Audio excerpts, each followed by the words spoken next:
We're good, Chris? Okay, as always, thanks for covering the Miami Hurricanes. Tim? Al, how you doing? All right, we'll start that again. Thanks for covering the Miami Hurricanes.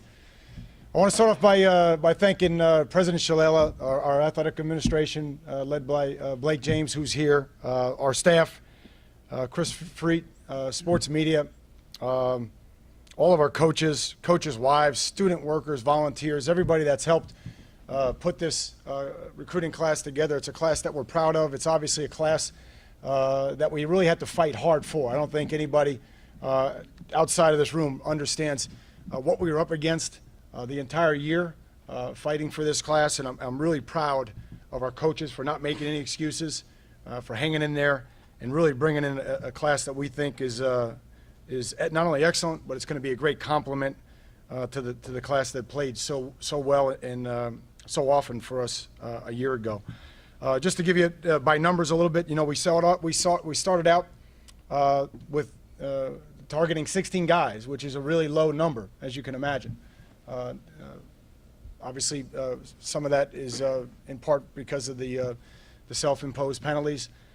So it was a tight number to begin with. But as you break it down, we went searching for a big-time pro-style quarterback, and I think we got the best, if not one of the best, in the country in Kevin Olson. We sought out to get one wide receiver in this class. And again, that's tough when you're in South Florida and you only get one wide receiver. That means you're letting a lot of the good ones go. But we think we got the best one down here in Stacy Coley. That was a real good get for us, and I'm real excited about bringing Stacy in. He's one of the more fluid wide receivers that we've seen in a long time. We sought out to get one or two running backs. Obviously, we're still uncertain of Eduardo Clemens' future in terms of his injury. And I don't want to be premature with that. But that number was set at one, and then it might be one or two based on that. And we brought in Gus Edwards. We needed a big back this year, and we think Gus fulfills that at 6'1 3/4 and 230 pounds, and a guy that can that run between the tackles. We sought out to get two tight ends in this class, and I think we got two of the best. I think we have the #1 junior college tight end in the country coming in, Bo Sandland. He's here right now, 6'4 1/2", 255 pounds, and Stanish Dobard. Also in this class from Louisiana. Two big-time tight end prospects, and I'm real proud of Coach Carroll and then Mario for bringing in those tight ends. We sought out to get 3 offensive linemen.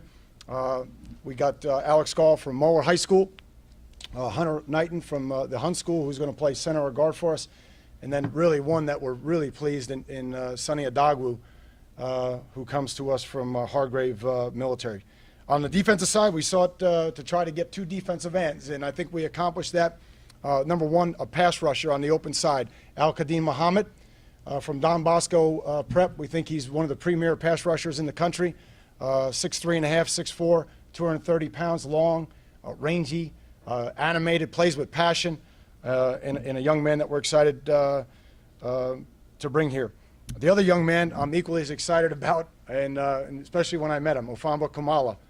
A 6'5" young man, 275 pounds, who's also a defensive end prospect, and we needed some with a little bit more maturity, so we went to Butler Community College to get Ofamba, and I'm grateful that we did. We wanted to get 3 or 4 linebackers in this class.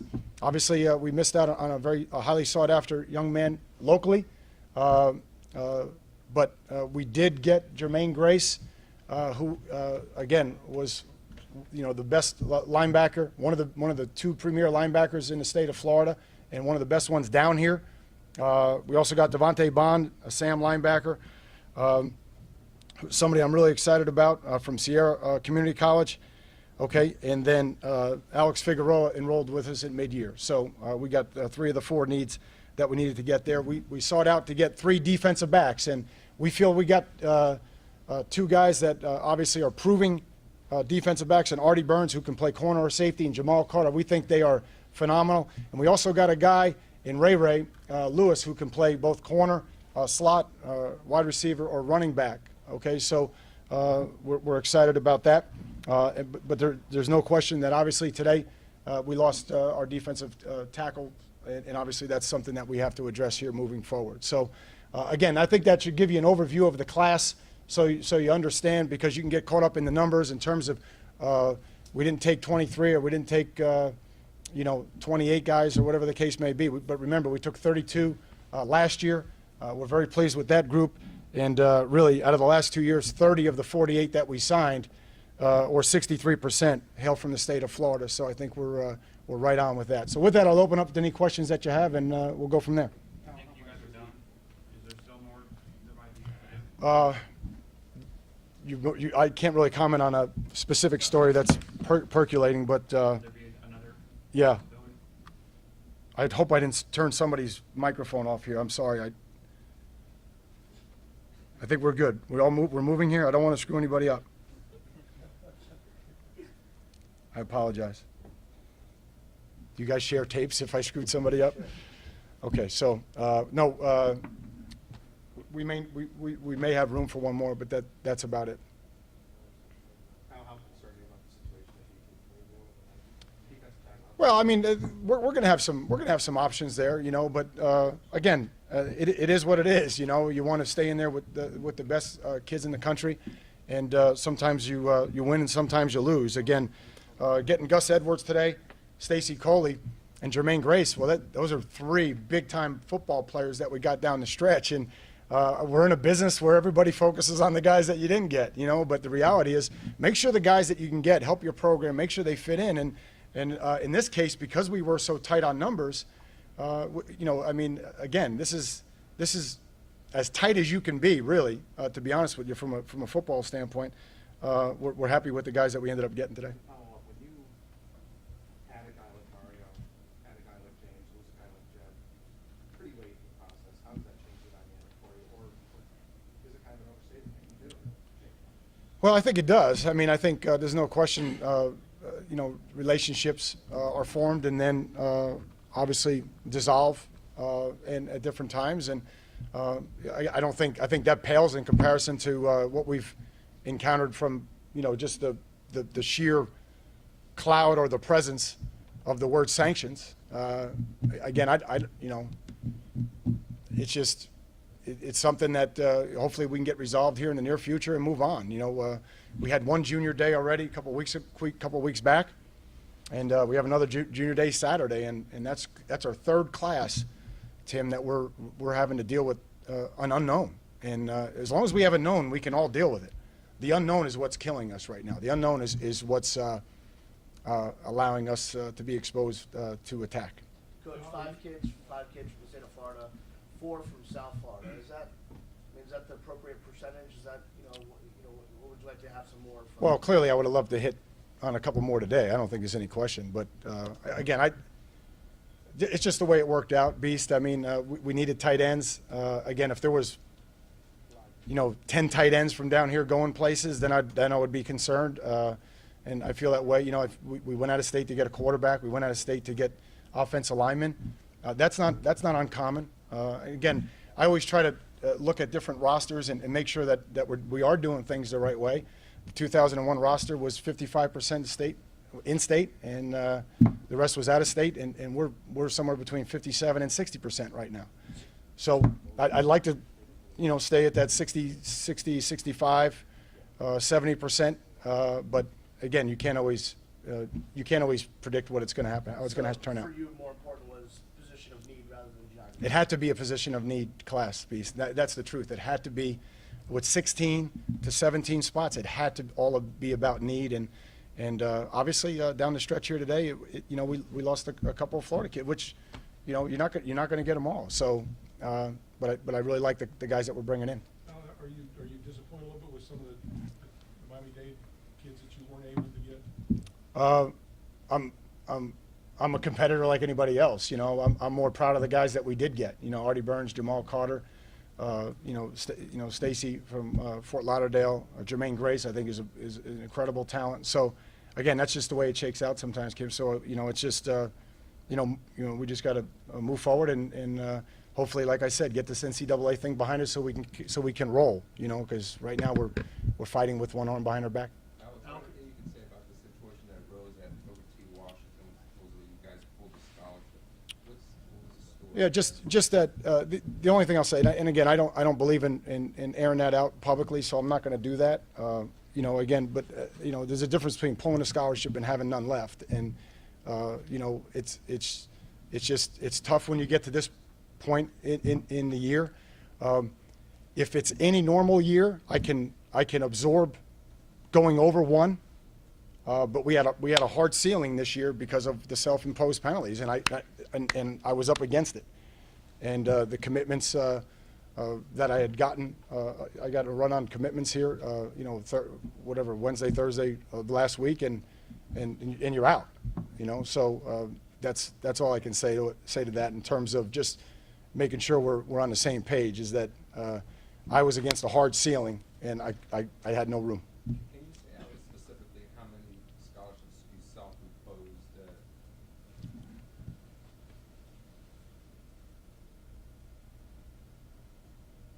Again, I'm asking, I feel like I'm in court, but I've been doing this for 2.5 years. I mean, can I answer this question? No. Okay, we're gonna leave it at that. You said no. Yeah, I'm not gonna answer that. I just think we need to do things the right way in terms of that. So I've been disciplined with that so far. Obviously, some kids, they do the silent commit because they want to, have their Yep. committed son. How many guys did you go into the day today sort of sweating it out and really worrying that you might not get All of them. off? I mean, that's the game that we're playing right now. You know, again, we're not coming from a position of power or leverage right now because of the sanctions. It's if we can get that lifted, we'll move forward. But again, it's really important that the communication is good. I think we have a great relationship with the high school coaches in South Florida. We got to continue to do that, continue to communicate. This is, you know, just an anomaly in terms of, I hope it's an anomaly, and because I hope we can move on from the NCAA. But Manny, it's an anomaly in such that this was out of my control. This wasn't like last year where we thought we were going to get 32 and we signed 33, or 31 and signed 32, or whatever the case may be. You can absorb one. I had no room to absorb one as we went into the day today, and obviously as we went into the weekend last weekend. What about, Can you talk about your, Go ahead. can you talk about the emotions today specifically between the time Thomas and Kirkland announced and before Coley and Jermaine announced? Just, you know, that's like The Godfather, right? It's the business we've chosen. I mean, that's it. I mean, it's up, it's down, that's the way it is, you know. And don't worry about, Tom O'Brien used to always tell me that when I first got into business. Don't worry about the ones you don't get. Make sure the ones that you do get can play, and you know, match your core values and can do the things that you want to do. And you know, I know everybody's disappointed about the ones that we didn't get today. But man, we're here to celebrate the Kevin Olsons and the Quan Muhammads and the Stacy Coleys and the Jermaine Graces. And how about this Artie Burns? Nobody talks about him because he didn't do a hat show. This guy is a superstar. This guy is a tremendous talent.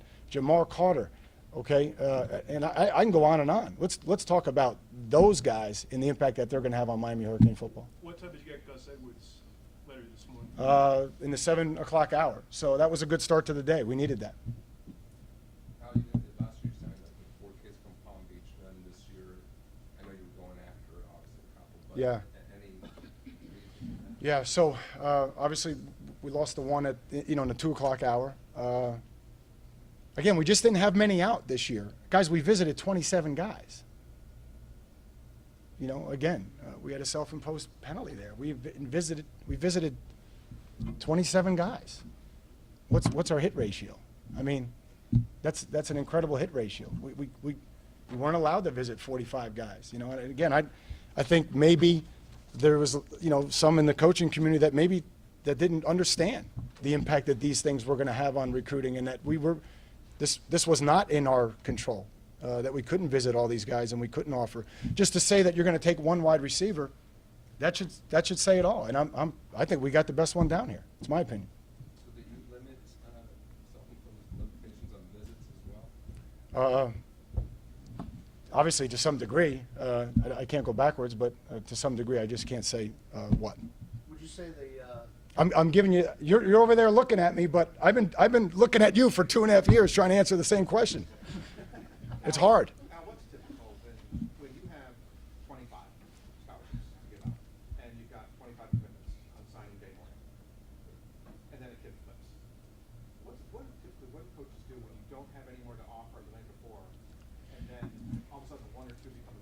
Okay, so that's a great question, Tim. So here's the deal. So if you have 25, you're not really worried because you got like 2 of everything, or you've already you already filled your needs at certain positions. So the guy who's doing the signing day thing is obviously you know, I don't want to say the bonus ball, or you have good information way in advance that he's coming. It's really one of those 2 things. Very seldom, you know, if they put 5 hats out there, there's really not 5 schools waiting for an answer, and that's the truth. So the reality is either you know, or you really have, you know, a 50% chance of going, of getting it. So I hope I'm answering your question. More specifically, I was trying to throw out a random number, not to pin you on anything. Yeah. If the kid is committed, if you believe the kid's truly going to sign, and then he does the hat trick and goes out. Yep. And suddenly, in theory, then you have one available. Correct. Do you go after someone at that moment? Again, for us, it was late in the day. You know, it was just late in the process to do that. And again, Tim, you're trying to weigh filling up on somebody that might be lesser than that guy or evaluated lower than that guy, and then people criticizing you because you filled up on not that guy.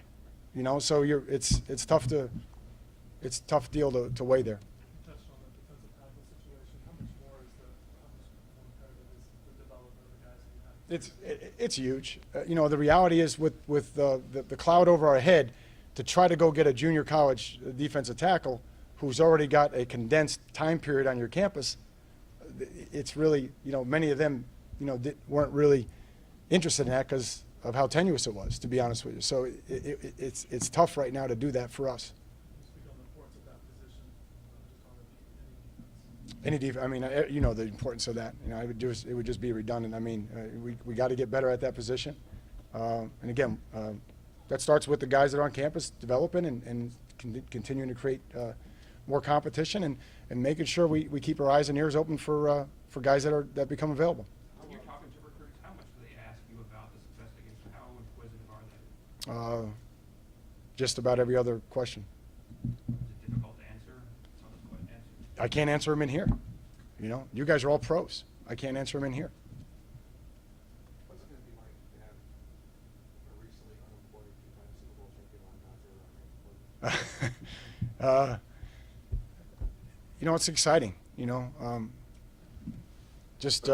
you know, he just to end like that. I mean, that's a storybook ended for Ray, and to have Ray, you know, not only have passion and you know, be disciplined and have a great work ethic and everything, but you know, he kind of looks like Ray, you know, and so it's interesting, and but it'll be fun to have him around. When you talk to Ray the Third, or Ray, whatever you want to talk to, he's going to have that name permanently, of course. Did you talk about how he deals with that? How he deals with, he's not Ray Lewis the Third, he's Ray Lewis' kid. No, I think he understands that. And Tatjana, his wife, his mother, is tremendous and has done a great job raising those 3 boys. And I had an incredible experience when I went over the house, and I told her, and I don't want to embarrass Ray, but Ray was an incredible gentleman that day. I mean, he took in the garbage cans, he did the dishes. I mean, this young man. You know, you would think that he had every opportunity to be entitled, and he wasn't. He was gracious, and just really enjoyed getting around him.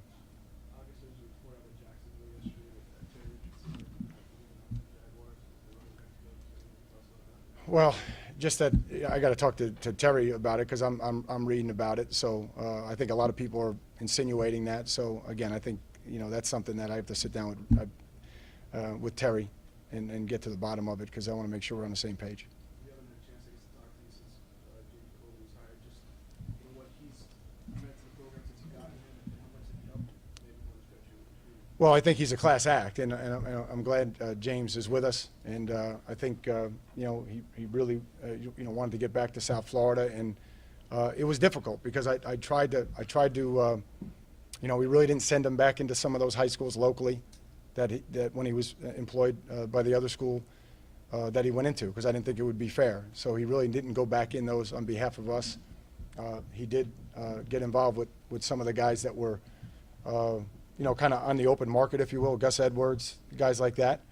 But we really didn't try to put him, I guess, in conflict, you know what I mean, with some of the local kids. And I think James is a class act and should be commended for that. Val, I know a lot of factors go into this. I don't think you might ask, but at 16, how many do you see contributing next year? Yeah, well, I hope it's not like last year, but I think every one of those young men, last year was about, signing basically a two deep everywhere, because we had lost so many seniors the year before. And this group is more filling in now and, giving us some symmetry and some competition. And a lot of these young men here, I'm sure they're going to come in with the mindset that they're going to make an impact and they're going to compete for a starting job. And the one thing that's consistent with how we run our organization is that everybody gets an opportunity to compete for a starting job. And it doesn't matter whether you're a freshman or a senior.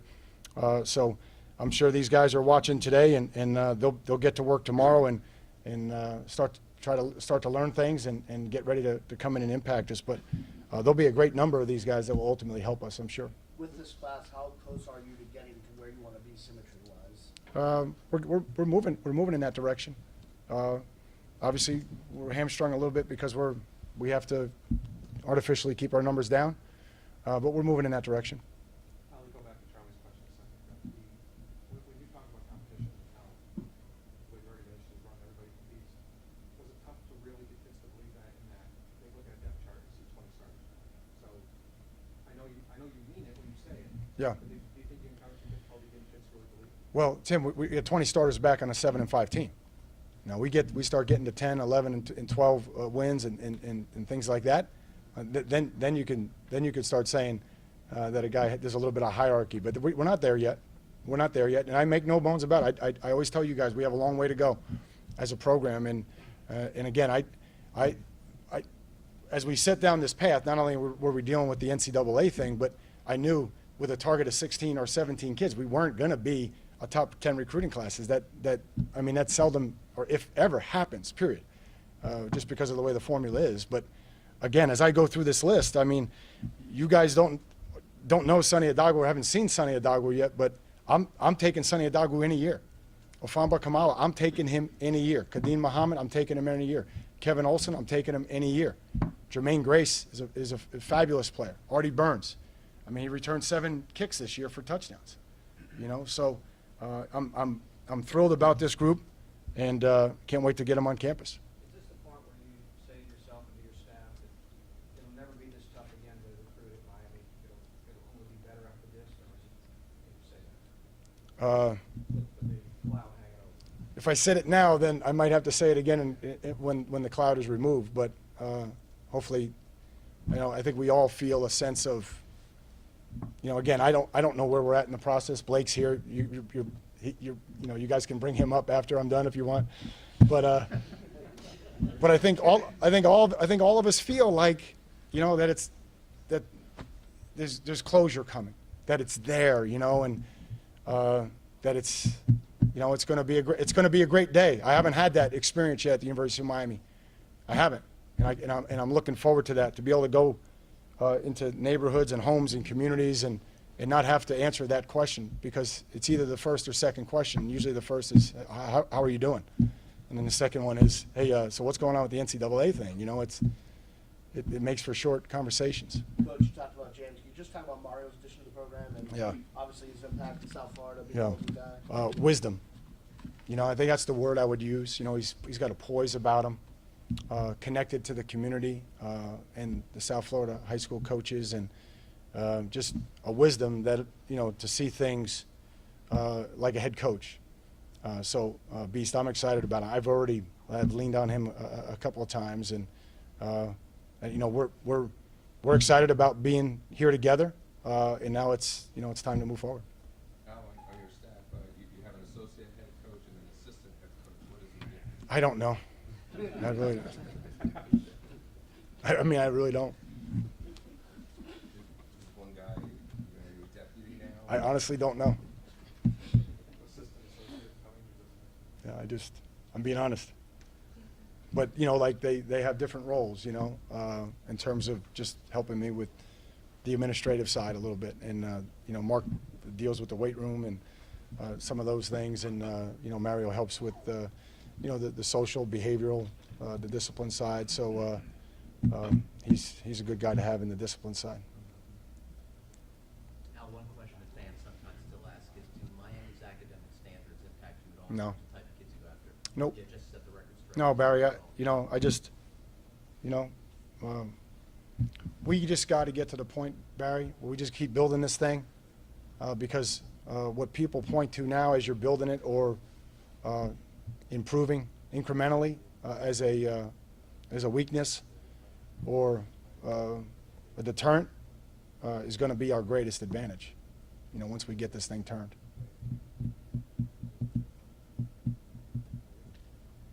Anything else? Thank you, guys. Have a great night.